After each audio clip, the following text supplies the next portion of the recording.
السلام علیکم ورحمۃ اللہ وبرکاتہ۔ شیخ ابن عثیمین رحمہ اللہ سے سوال کیا گیا کہ روزے دار کی دعا کیسے اور کس وقت قبول ہوتی ہے۔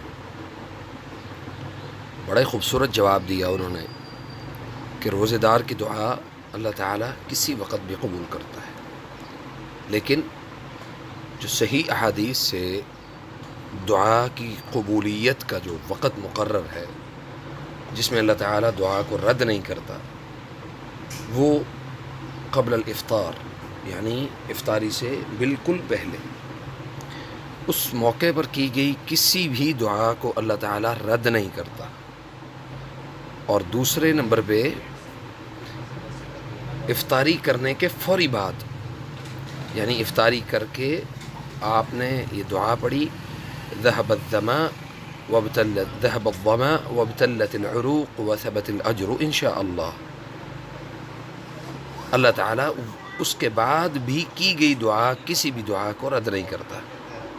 اللہ تعالیٰ قرآن کریم میں ارشاد فرماتے ہیں امن یجیب المضطر اذا دعاہ ویکشف السوء ویجعلکم خلفاء الارض وَإِذَا سَأَلَكَ عِبَادِي عَنِّي فَإِنِّي قَرِيبٌ أُجِيبُ دَعْوَةَ الدَّاعِ إِذَا دَعَانِ فَلْيَسْتَجِيبُوا لِي وَلْيُؤْمِنُوا بِي لَعَلَّهُمْ يَرْشُدُونَ۔ اس لیے ہمیں دعا کے متعلق نبی صلی اللہ علیہ وسلم نے فرمایا الدعاء هو العبادہ، دعا جو ہے وہ بھی عبادت ہے، اس لیے دعا کو کثرت کے ساتھ کرنا چاہیے، اٹھتے بیٹھتے کسی بھی وقت۔ اللہ تعالیٰ روزے دار کی دعا کو رد نہیں کرتا ہے۔ فجزاکم اللہ خیر والسلام علیکم ورحمۃ اللہ وبرکاتہ۔